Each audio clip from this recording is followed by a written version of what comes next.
Washington, the Trump administration threatened on Monday to take punitive actions against Myanmar unless it pulls back from its violent military campaign against Rohingya Muslims, expressing what it called our gravest concern over a crisis that has killed or displaced hundreds of thousands of people. The State Department said it has already cut off travel waivers allowing current and former senior military leaders into the country and was considering further actions to impose economic measures against those responsible for atrocities against Myanmar's ethnic minority. The department said that all military units involved in operations against the Rohingya were ineligible for American aid. The government of Burma, including its armed forces, must take immediate action to ensure peace and security, implement commitments to ensure humanitarian access to communities in desperate need, facilitate the safe and voluntary return of those who have fled or been displaced in Rakhine State, and address the root causes of systematic discrimination against the Rohingya, the department said in a statement issued Monday night, using the former name from Myanmar. The American warning came as the United Nations said the Rohingya Muslims who have fled deadly persecution in Myanmar to Bangladesh would soon exceed 1 million. Photo. Children carrying jugs of water across a Naf River stream to the refugee camp outside Cox's Bazar, Bangladesh, last month. Credit Sergei Ponomarev for the New York Times. That prediction loomed over an emergency donors conference in Geneva to raise money for aid groups struggling to help Bangladesh, one of the world's poorest countries, deal with the crisis. Continue reading the main story. Related coverage.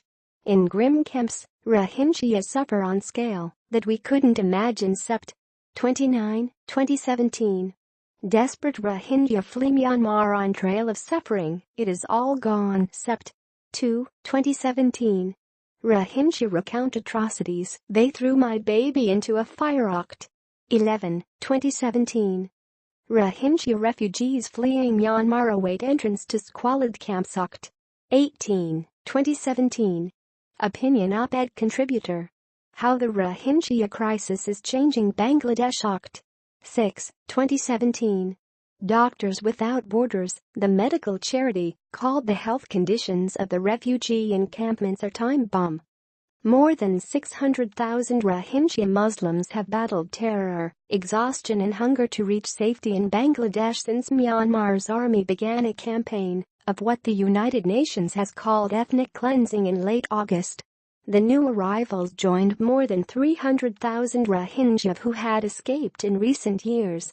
The number of people crossing the Naf River that divides the two countries has slowed to about 1,000 to 3,000 a day, down from a peak of 12,000 to 18,000 a day earlier in the crisis, said William Lacey Swing, the director of the International Organization for Migration, a part of the United Nations.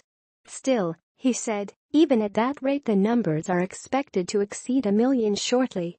More than 300,000 children are among the Rohingya refugees. Mark Lowcock, the United Nations humanitarian coordinator, told reporters that many were acutely malnourished. Helping the Rohingya. A partial list of aid groups working to ease the humanitarian crisis in Myanmar and Bangladesh. States had previously committed around $116 million toward the $430 million sought by the United Nations for humanitarian aid over the next 6 months. Pledges received from governments on Monday raised the total to about $340 million, Mr. Lowcock said, expressing confidence that additional contributions would flow in coming days.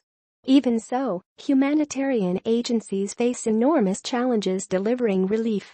Hundreds of thousands of refugees were crammed on a strip of land that lacked roads or infrastructure to support the delivery of aid. With 210 hospital beds available to support more than 900,000 people living with little access to clean water, sanitation or medical care, the refugees' situation is a time bomb ticking toward a full-blown health crisis, Joanne Liu, the international president of Doctors Without Borders, told the meeting. The United Nations Food Aid Agency said that it had distributed food to 580,000 people since the crisis erupted, but that it had so far received less than one-third of the $77 million it needs to aid 1 million people over 6 months. Queen Rania of Jordan, who visited some of the camps on Monday, expressed shock at the conditions. "It is unforgivable that this crisis is unfolding, largely ignored by the international community," she said in a statement.